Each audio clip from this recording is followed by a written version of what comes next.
That's the sound of a crack in the ceiling found at a home inspection. But with a Realtor by your side, a newfound leak might only cause minor worries. With their expertise, a Realtor can suggest a credit at closing and even connect you to a contractor to help you shore up that leak and alleviate your worries. When it comes to cracks in your plans, the expertise of a Realtor can make all the difference. The difference between an agent and a Realtor is real. Realtors are members of the National Association of Realtors. That's who we are. Coming up. My gut says it was somebody she knew, maybe 2 people she knew, and I think the person thought, if I can't have her, nobody will.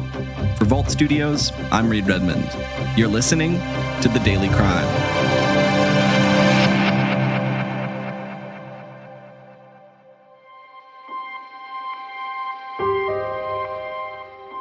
27 years ago this month, an up-and-coming news anchor in North Iowa disappeared. And tonight, there are still no answers about what happened to Jodi Huisentruit. On the morning of June 27th, 1995, 27-year-old Jodi Huisentruit told a coworker over the phone that she was running late for her shift as a news anchor in Mason City, Iowa. She only lived about a mile from the station, but when it came time for Jodi to go on air, she still hadn't shown up. When Jodi didn't show up to work one morning at KIMT in Mason City, her coworker called and woke her up. But she still didn't show, and Amy Coons called her again, except this time there was no answer. Amy would be the last person to talk to Jodi, even breaking the news of her disappearance on TV. Since then, she has largely stayed quiet about what happened, but sat down with our Jennifer Hoff for an exclusive interview to share her story.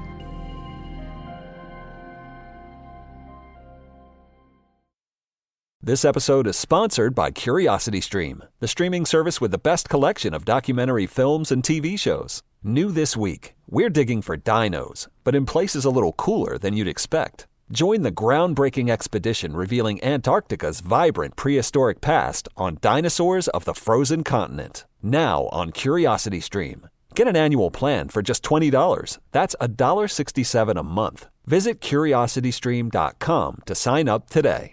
Jennifer Hoff is a reporter with KARE 11 in Minneapolis, Minnesota. Jennifer, thanks for joining us once again. Hi, Reed. Thank you for having me. You recently sat down to speak with the last person who ever talked to 27-year-old Jodi Huisentruit before she disappeared. Take us back to 1995 when Jodi went missing. Yeah, this is a case that has really stuck with people over the years.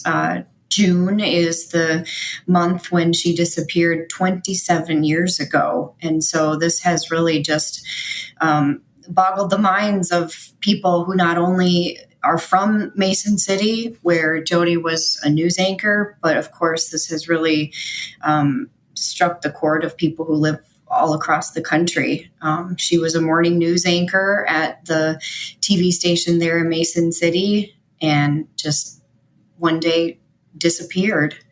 And Amy, who we'll talk about, was the last person to talk to her. And Jodi had been late to work. As you can imagine, the morning show is a shift that is can be tough for people in the TV industry. And Amy had called her because she was late to work, and from there things just kind of spiraled.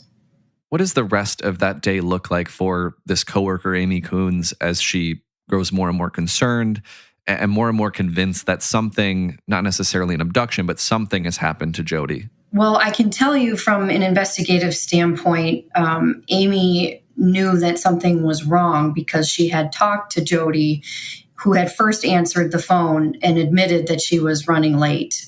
And when she still didn't show up, Amy called again, and there was no more answering of the phone. So Amy had to kind of scramble and get the news on. I knew something wasn't right when I went on the air at 6. The police were eventually called to her apartment complex, which is still standing there. She lived about a mile from the TV station. And it was pretty clear that something had happened. There are reports even of her car key stuck in her door that had been bent. Reports of a palm print even on the window of her car. And that a lot of her belongings were strewn around the parking lot of the complex there. So clearly something had happened. There were also reports of her screaming and a white van in the area that investigators never could find. There were many searches done. There are reports of at least 1,000 interviews conducted. Over the years, there have been about 2 people of interest, but they've never been named a suspect. And there has been no conclusive evidence. It's as if Jodi just disappeared. And I hate for that to sound cliche, but really, of all the work that's been done, nothing has come of it. And it still remains quite the mystery. Jodi Huisentruit's former Mason City apartment is home to 20 years of questions. Today, Lord, we come to you and we ask. And now a renewed call for answers. We ask you that you guide our steps. On this anniversary. And for the wisdom and knowledge to know what to do. Volunteers behind FindJodi.com organized a memorial walk. There's a lot of kind of natural cover for someone who wanted to hide. To symbolize the journey Jodi never completed the morning she disappeared. Well, I was a landlord when Jodi was abducted. I was manager of the Key Apartments. I will never, ever get over it. Rose Tobin cannot forget the sight of a mysterious car peeling away and now treads with the same heartache as the dozens behind her. It's difficult to talk about Jodi because it's very much part of our life. Jodi's closest cousin. And just there's a piece of you missing. Her college friends and roommates. I'm just now I'm shaking seeing that. Got her some yellow flowers here today because she glowed. And her former news director at KIMT, where she never showed up for work 20 years ago today. It's difficult. I wasn't sure I was going to do this. I probably didn't know till last night. So in the past, this coworker, Amy Coons, has been hesitant to speak about that day, about her last conversation with Jodi. What did she tell you about why she decided it was time to go on camera and talk about this case? Well, to be fully transparent, too, I worked with Amy for several years in my first TV job, back in 2007, 8, 9, somewhere in there, at the Rochester NBC affiliate here in Minnesota. And it was something that you knew that Amy carried with her, but you never really realized just how much of a burden that was for her. And all these years later, we've stayed in touch, and, through social media and different ways that I've talked to her, it was pretty clear she's gone through some really, really rough times, especially in the last 10 years or so.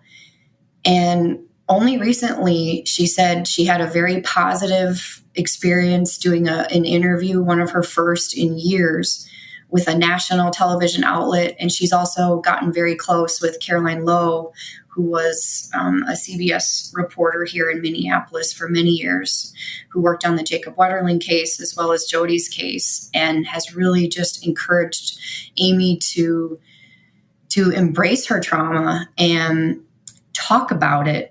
I think it sounds really simple, right? But there is a lot of value in finally speaking up and talking about these feelings that I know Amy has really kept hidden for so long. This is Jodi.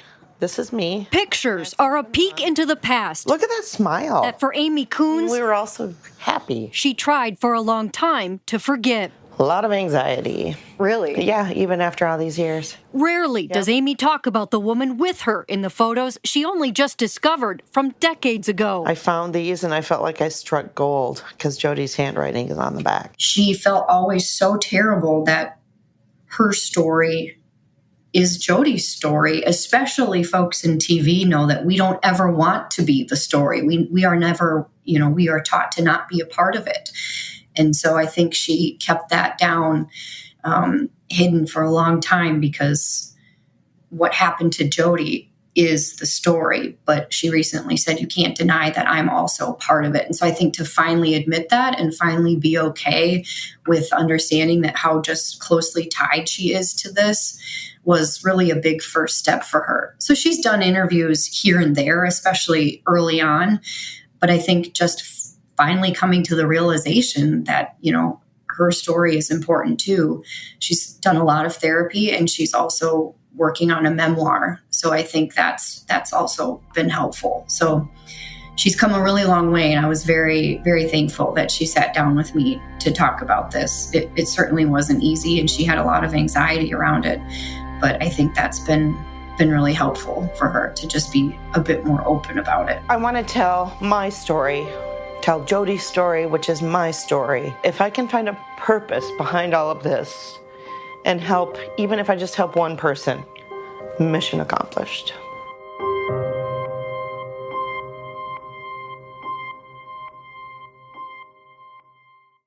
I adopted a rescue dog recently. She's the absolute best. I can't imagine my life without her. And it was incredibly important for me to research the shelter that I was getting her from. And they were great. They have the animal's best interests in mind. And they're working hard to find homes for actual rescue dogs. I really wish I didn't have to specify actual rescue dogs. But here's the thing, if you're not careful, you can be tricked when buying a dog. On the upcoming season of Smokescreen Puppy Kingpin, host Alex Schumann investigates the story of a secretive businesswoman accused of laundering puppies. Consumers thought they were getting rescue dogs, but without knowing it, they were actually supporting animal cruelty. The woman at the center of this has made millions, supplying puppies to people across America, sometimes even selling them without disclosing that they're sick. But now she's facing multiple lawsuits. Puppy Kingpin brings to light a side of our pet industry not enough of us are talking about, while unveiling some shady truths about a con artist taking advantage of it. You can subscribe to Smokescreen Puppy Kingpin on Apple Podcasts to binge all the episodes, or listen weekly wherever you get your podcasts. 5X480. Dayton B100 V-Belt. One of the many parts Grainger carries. It's also the item that helped Rob carry the day. The job was on hold. Deadline fast approaching. But a quick search on Grainger.com and Rob found his part. And with same-day pickup at his local branch, he and his crew got the job done, safely and on time. Get supplies and solutions for every industry with real-time product availability. Call, click Grainger.com, or just stop by. Grainger, for the ones who get it done. Now, 27 years later, is there anything that stands out to her when she thinks back on that last conversation with Jody? When I asked her what she thinks happened, she does think that it's tied to somebody that Jody knew. My gut says it was somebody she knew, maybe two people she knew. And I think the person thought, if I can't have her, nobody will. Will she ever be found? I don't think so. She also is questioning some of the investigative practices of Mason City Police as well, and said that she's putting some of her efforts into that and doing a bit of investigative work. She's a former reporter, and so I think with some of this newfound confidence, she wants to do some work and look into exactly what's happened and if there would ever be a chance to somehow put this case to rest. You know, not only did Amy last talk to Jody, she was the one that went on television to fill in for her that morning. And again, your brain is wired as a TV news journalist to get the job done. You've got to get the news on. And so that, I think, was a heavy burden for her to carry as well. And then by the noon newscast, she's the one reporting the breaking news that police had said Jody had been abducted. So there was a lot of weight there for her to carry. It changed who I am. It has shaped who I have become. How so? For many, many years, I was just really, really afraid of life. And I think by putting some work into this now to see what she can do to contribute to the case and find some answers, is something positive that's also come out of it. It gives her, I think, some purpose, as well as, like I said, talking about her trauma and helping people through whatever kind of trauma they're dealing with, because there's a lot of it right now. She kind of said to me, you know, if I can find a purpose behind why all of this happened and I can help somebody else, she very confidently said, mission accomplished. That's a piece of all the stories that we talk about in this show that I hope doesn't get lost, that the impact of somebody going missing or of losing somebody to violent crime, it's something that affects so many people, and it doesn't go away when news coverage around a case slows down. And hearing a story like Amy's, I think makes all of us a little more compassionate and more understanding of the kinds of trauma that anyone around us might be carrying at any given moment. And talking about that, one of the things that we heard Amy say in her conversation with you is that there was this fear that stuck with her. Can you talk about that? Well, fear is a good word because, like I said, I've known her for so long and I never even thought about that emotion, which you think would be an easy one. Mostly I just thought, she was the last person to talk to her. People in town knew that about her. She was a bit of a local celebrity. So that's kind of what I thought this all centered around. But during our interview, she talked about that word, fear, and how she was just scared for life. And I thought kind of a light bulb went off, and not just for Amy, but for people who lived in that community. Clearly somebody had bad intentions and did something and has never been caught and held accountable for it or punished for it. So there was somebody roaming around that area and did this to Jody. And so I'm sure people thought, well, who's next? Or could they do it again?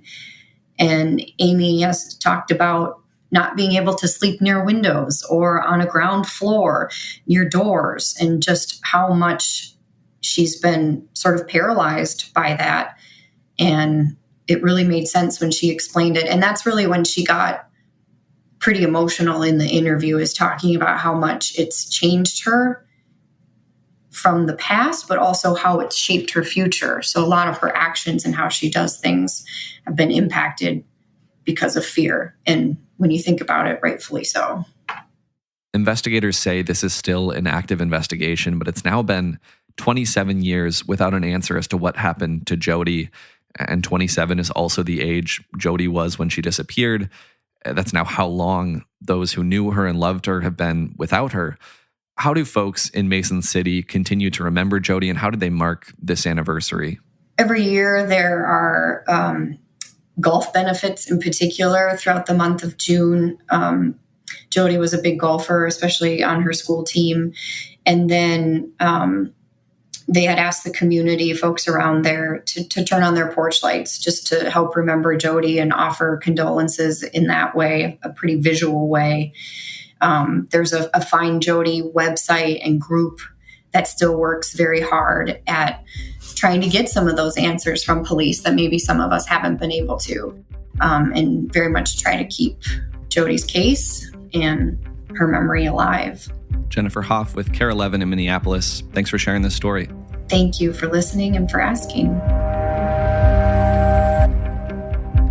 And thank you for listening to this episode of The Daily Crime. This is where I usually say we're here every day of the week, but as a heads up, we're going to be taking a little bit of a summer break for the month of July. We're just going to be putting out one episode per week. Again, that's just for July, and then we'll be back to having a new episode 5 days a week in August. In the meantime, if you're looking for something else to listen to, you can head over to voltstudios.com for a full list of our shows. That'll do it for this one. Until next time, for Volt Studios, I'm Reed Redmond.